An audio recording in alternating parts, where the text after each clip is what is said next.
When I first started playing MMOs as a 13-year-old teenager, I had no idea what the hell I was doing. And I'm pretty sure that most of you felt the same. And first off, thanks to all of you for keeping that positive MMO spirit alive. Because that's exactly what today's video is about. When we started playing MMOs 20 years ago, we were basically just fooling around with total strangers. And this genuinely made us happy. We were all in the same boat. And this feeling of being in the same boat is something I rarely experience when playing regular MMO content. But what do I mean by regular? Let me explain. Starting a game and just diving in without any predefined community or goals. So you're just a new player trying a new game. And this is what I rarely do these days. Most of my time playing at the moment is spent in community-driven MMO projects. If you already know this channel a little bit, you're probably familiar with the Rift Fresh Start. In my opinion, this project is the best example for positive community engagement. There are tons of people sharing the same idea and chasing the same goal. Just having a good time. Now you might ask, isn't that what all players generally do when they play MMOs? In my opinion, that is definitely not the case. While a big portion of players indeed is very chill and very friendly, there are two major groups that ruin the experience for everyone. The first group is the gear check Rambos, and the second group is the Dead MMO preachers. The gear check Rambos mostly appear in-game.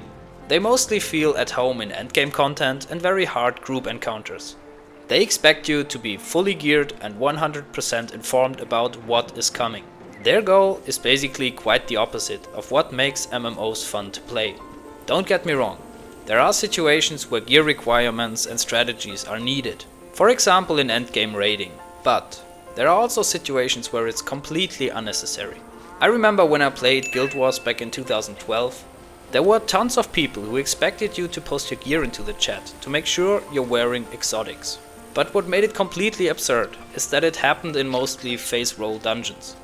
Now let's address the Dead MMO preachers. They are located mostly in social media and they love to bash videos and threads on Reddit or YouTube. To be fair, they are definitely not a majority, but most of the time this group is very loud and very present. And I'm pretty sure we will see them in this comment section as well. Their main goal is to spread the word of certain MMOs being dead, unplayable, pay to win, whatever. Sometimes they might be right. But it's not only about what you say, it's also about how you say it. And I personally am not a friend of dooming the MMO genre when there is so much stuff out there to enjoy. So if these two groups are only a small fraction of the player base, does it really matter? Is it really that bad for the MMO genre? I would say yes, the effect on the community is insane in my opinion. What do MMOs need in the long run? They need players. If one player quits, someone new has to replace them. That's easy math. But if gear check Rambos bully them out of endgame content and they constantly read on social media that MMOs and certain games are dead, then it simply does not matter how good the game is or how friendly the other 99% of the community are.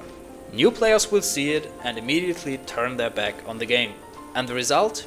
Empty queues, empty capitals, empty auction houses and more players leaving the game.